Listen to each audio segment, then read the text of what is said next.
Students, welcome to my class. तो बच्चों, आज हम डिस्कस करने जा तो हम लोग बोलते हैं ग्रोथ रेगुलेटर। चलिए फटाफट स्टार्ट करते हैं। हाँ भाई, अब बर्लिन है आता प्रमोटर में आता है कि प्लांट की ग्रोथ को क्या करता है, एनहांस करता है, बढ़ाता है।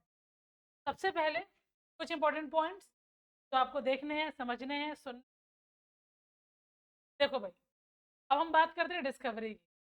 सबसे पहले आपको एक चीज़ याद रखनी, वो याद रखनी, कंटेंट आपको दिया जा रहा है, कंप्लीट कंटेंट है उस पर्टिकुलर टॉपिक का। उसके आगे पीछे कोई भी एडिशनल बुक की आपको कोई भी रिक्वायरमेंट नहीं है। ये सोच लो, समझ लो, उसके बाद पढ़ाई करना चालू करो। ठीक है। सबसे पहले हमें बारे में स्टडी कर। देखो, the effect of gibberellin had been Japan. सबसे पहले जिबरलिन का जो इफेक्ट देखा गया था, कहाँ देखा गया था? जापान में देखा गया था। Since early 100 where certain rice plant were found suffer from बकाने और फुलिश सीडलिंग। जापान में जितनी भी चावल की खेती थी वो अफेक्टेड थी पर्टिकुलर डिसीज से, जिसका नाम है बकाने और फुलिश सीडलिंग डिसीज। होता क्या है, ये जो डिसीज है एक फंगल डिसीज है, और ये राइस के सीड पे, राइस ऑब्वियस बात है सीड है, सीड बॉर्न फंगल डिसीज है ये, इसको हम लोग बोलते हैं बकाने और डिसीज। को डिस्कवर किसने किया था? इसको डिस्कवर किया था कुरोसावा ने 19। कौन से फंगस की वजह से कॉज हुई? रेला फ्यूजी कोराई। Most important point. क्लियर? तो अगर आपसे क्वेश्चन पूछा जाता है कि foolish seedling disease is caused by which fungus, your answer is रेला फ्यूजी कोराई। The active substance was separated from fungus. अब फंगस की बॉडी से वो एक्टिव सब्सटेंस हमने सेपरेट किया है जो डिसीज कॉज कर रहा है, और उस सब्सटेंस का नाम है जिबरेलिन। और ये किसने एक्सट्रैक्ट किया था, सेपरेट किया था? यबूटा ने 1935 में। क्लियर? तो these are more than 100 gibberellins. 100 से ज़्यादा जिबरलिन्स को रिपोर्ट किया गया है from both fungi and higher plants. तो फंगस की बॉडी में जिबरलिन्स का प्रोडक्शन होता है, और हायर प्लांट्स की बॉडी में भी एज अ प्लांट ग्रोथ इसका प्रोडक्शन होता है। क्लियर? नाम क्या दिया गया है? GA1 and Soso. क्लियर है? अब GA3 फर्स्ट डिस्कवर किया था, पहला जिबरलिन था जो डिस्कवर्ड हुआ था, इसका नाम है GA3।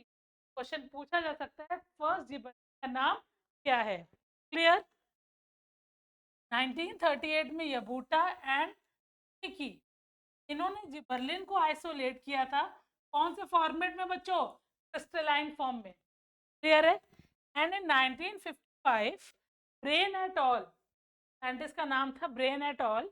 एट ऑल का मतलब होता है बच्चों कोवर्कर्स जो उनके साथ उस रिसर्च पे काम कर रहे हैं। गेव द नेम बर्लिक एसिड। बर्लिक एसिड नाम किसने दिया था? ब्रेन एट ऑल ने दिया था। 1961 में क्रॉस एट ऑल आए थे, जिन्होंने इसके स्ट्रक्चर को स्टैब्लिश किया था, जिन्होंने जिबरलिक एसिड के स्ट्रक्चर के बारे में बताया था। क्लियर है? सारे सारे पॉइंट्स इंपॉर्टेंट है फॉर एमसीक्यू। नेक्स्ट, अब ये कहाँ प्रेजेंट होता है? सबसे पहले अगर हम प्लांट्स की बात करें तो ये प्रेजेंट होता है roots and young leave near the tip. हाँ, रीजन टिप के पास है, तो रूट की टिप हो चाहे स्टेम की टिप हो, उस रीजन में सबसे ज्यादा आपको जिबरलिक एसिड देगा। Immature seeds are rich in gibberellin. जितने भी इमेच्योर हैं उनमें सबसे ज्यादा जिबरलिन का अमाउंट देखा गया है। प्रिकर्सर्स, प्रिकर्सर्स का मतलब होता है ऐसे कौन से सब्सटेंस है जिनसे इनका प्रोडक्शन स्टार्ट होता है। क्लियर? देखिए ध्यान, gibberellins are chemically related to terpenoids. अब अगर केमिकल स्ट्रक्चर आप जिबरलिन का देखोगे तो किससे रिलेट करता है? टर्पेनोइड से रिलेट करता है। टर्पेनोइड्स में क्या क्या आते हैं बच्चों? नेचुरल रबड़ आती है जो हम प्लांट से ऑब्टेन करते हैं, कैरोटीनॉइड्स पिगमेंट आते हैं, एंड स्टेरॉइड्स आते हैं, कोलेस्ट्रॉल कंटेनिंग कंपाउंड्स। ये सारे जो हैं बेसिकली किसमें आते हैं? टर्पेनोइड्स में आते हैं। तो gibberellins are chemically related to terpenoids. Related किससे? टर्पेनोइड से। अब टर्पेनोइड का फॉर्मेशन किसका होता है? 5 कार्बन कंपाउंड जिसका नाम है आइसोपेंटेनिल पायरोफॉस्फेट, आईपीपी। क्लियर? समझ में आया? और इसके फॉर्मेशन की बहुत सारे इंटरमीडिएट कंपाउंड भी प्रेजेंट होंगे, बट प्राइमरी प्रिकर्सर कौन है जो प्रोसेस को स्टार्ट करता है? तो आपको आंसर होगा एसीटेट।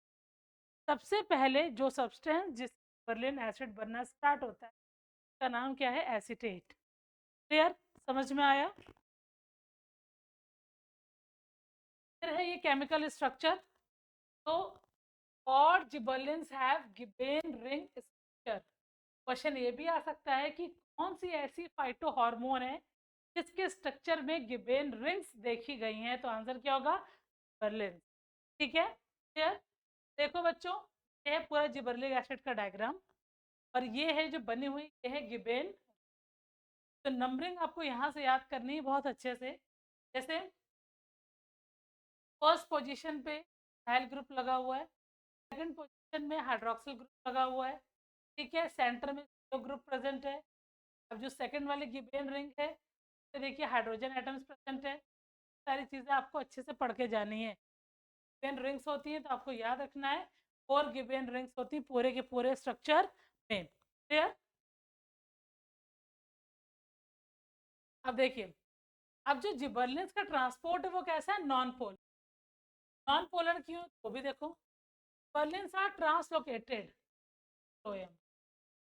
इसके जिस वस्कुलर बंडल के प्लांट बॉडी ट्रांसपोर्ट होते हैं, कौन है वो? फ्लो।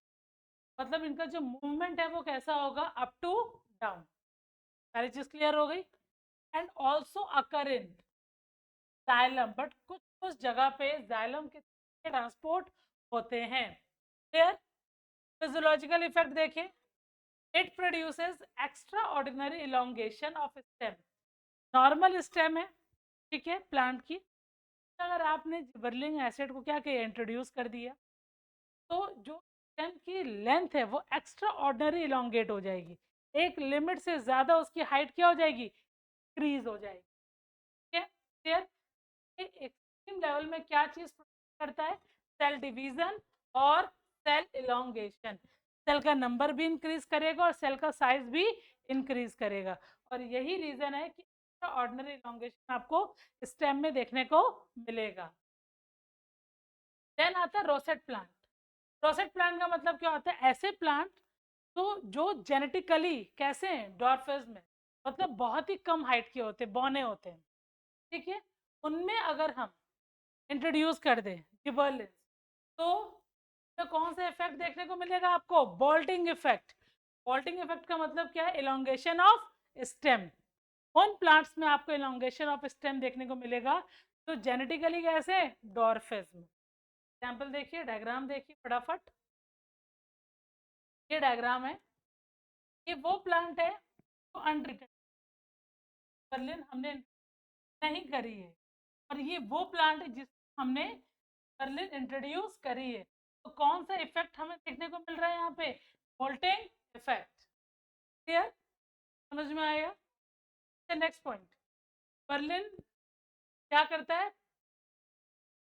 प्लांट्स में डोरमेंसी को भी ब्रेक करता है। अब किन में डोरमेंसी ब्रेक करा? पोटैटो ट्यूबर्स में। पोटैटो अपने आप में क्या होता है? ट्यूबर होता है। उनमें भी जो डोरमेंसी है उसको ब्रेक कौन करता है? जिबरलिन। डोरमेंसी आपको मैंने पहले भी एक्सप्लेन किया। डोरमेंसी का मतलब होता है resting phase of any particular plant part. किसी भी पार्ट में डोरमेंसी, चाहे वो जैगोट में हो, चाहे वो एम्ब्रियो में हो, चाहे वो सीड, अगर कोई भी प्लांट का पार्ट रेस्टिंग फेज में चला गया मीन्स वो कौन सी स्टेज में है? Dormant stage. क्लियर? अब आगे देखिए बाइनियल। तो बच्चों बाइनियल के बारे में सबको पता होगा। प्लांट की लाइफ साइकिल 3 स्टेजेस में हमने पढ़ी है। ऐसे प्लांट जिनकी लाइफ साइकिल 1 ईयर में कंप्लीट होती है उसको हम लोग बोलते हैं एनुअल। ऐसे प्लांट जिनकी लाइफ साइकिल 2 ईयर्स में कंप्लीट होती है उसको हम लोग बोलते हैं। और मोर देन 2 ईयर्स होते हैं तो बोलते हैं हम पेरेनियल। फिर भी मेंशन कर दे रही हूँ, एनुअल मीन्स 1 ईयर में लाइफ साइकिल कंप्लीट प्लांट की। बाइनियल, प्लांट की life cycle 2। More than 2 year के लिए टर्म यहाँ पे यूज करेंगे हम पेरेनियल।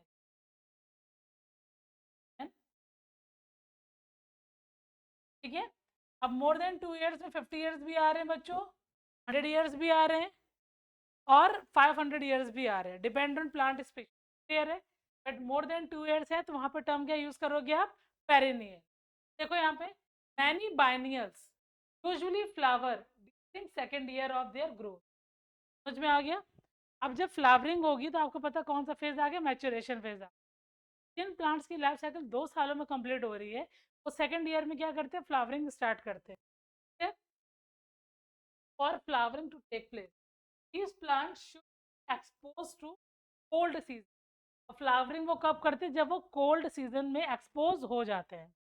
बट कुछ प्लांट ऐसे भी हैं तो बिना कोल्ड को एक्सपोज किए फर्स्ट ईयर में ट्रीट करके क्या करते हैं? फ्लावरिंग प्रोड्यूस करते हैं। ऐसे बाइनियल प्लांट जिनको हमने फॉर्मिक एसिड से ट्रीट कर दिया है तो बिना कोल्ड एक्सपोजर के भी क्या करेंगे? वो फ्लावरिंग फर्स्ट ईयर में प्रोड्यूस करेंगे। आया समझ में? फिर से सुन लीजिए, मोस्टली जो बाइनियल प्लांट होते हैं जिनकी लाइफ साइकिल 2, वो सेकंड ईयर में फ्लावरिंग करते हैं जब वो कोल्ड का एक्सपोजर ले लेते हैं, ठंड प्लांट को मिल जाती है। समर सीजन है ऐसे, विंटर सीजन है कोल्ड। क्लियर? बट अगर हम ऐसे प्लांट्स को बर्लिन एसिड से ट्रीट कर दें, फायदा हमें क्या मिलेगा कि अगर हम कोल्ड एक्सपोजर ना भी दें तो भी हमें फ्लावरिंग फर्स्ट ईयर में देखने को मिले। क्लियर? फिर आता है इसका एग्रीकल्चर रोल। सबसे पहला एग्रीकल्चर रोल क्या है? Formation of seedless fruit. Seedless fruit में आपको बताया था बिना फर्टिलाइजेशन फ्रूट्स का प्रोडक्शन हो रहा है तो हम लोग बोलते हैं पार्थिनोकार्पिक फ्रूट। तो बच्चों हम लोग बोलते हैं फ्रूट। नेक्स्ट, अब सीडलेस में आएंगे। सीडलेस क्या चीज़ हम प्रोड्यूस कर रहे हैं? Tomato, Apple and quick. Next, it promote the formation of male flower in Cucurbitaceae family. Cucurbitaceae family में आता है बेटा क्या क्या आता है? चुकंबर आता है, खीरा, ककड़ी, करेला, लौकी, कद्दू, ये सब कौन सी फैमिली में आता है? कुकुरबिटेसी फैमिली में आता है। इस फैमिली में अगर हम प्रोड्यूस करते हैं जिबरेलिक एसिड, फ्लावर को प्रमोट करेगा, male flower. Clear? Next, बॉल्टिंग effect अभी आपने पढ़ा, बॉल्टिंग and increased form heat production. Next, improve number and size of fruits in grapes. अब ग्रेप्स को आपको अच्छे से पता है कि ग्रेप्स की पूरी पूरी क्या होती है? एक पूरी पूरी बेल होती है, बहुत सारे नंबर ऑफ ग्रेप्स होते हैं। तो अगर हम एसिड को introduce, size of fruit plus number, दोनों ही आपको क्या देखने को मिलेंगे? इंक्रीज। नेक्स्ट, बिल्डिंग इलोंगेशन को प्रमोट करते हैं नोड रीजन करके। अब अगर इलोंगेशन इंटरनोड वाले रीजन पे हो रही है तो साइज कैसा होगा? एनहांस हो जाएगा। ऐसे समझो जैसे ये हमारे स्टेम है और ये बच्चे इंटरनोड वाला रीजन है। अब जब जिबरेलिक एसिड यहाँ पे काम करेगा तो इंटरनोड वाला रीजन क्या हो गया? इंक्रीज हो गया, मतलब जो स्टेम है उसमें क्या कॉज हो गया? Elongation. Promotion of flowering in long day plant. Long day plant, short day plant, day neutral plant, अभी आप पढ़ोगे फोटो पी। अब ये प्लांट्स कैसे होते हैं? लॉन्ग डे प्लांट्स वो प्लांट होते हैं जिन्हें सन का एक्सपोजर, लाइट का एक्सपोजर लॉन्ग टाइम के लिए चाहिए होता है, तो हम लोग बोलते हैं लॉन्ग डे प्लांट। क्या प्रमोट करेंगे? फ्लावरिंग। तो अंडर शॉर्ट डे कंडीशन हम प्लांट को शॉर्ट डे कंडीशन प्रोवाइड करेंगे और वो लॉन्ग डे वाले प्लांट वाला इफेक्ट हमें शो करेगा।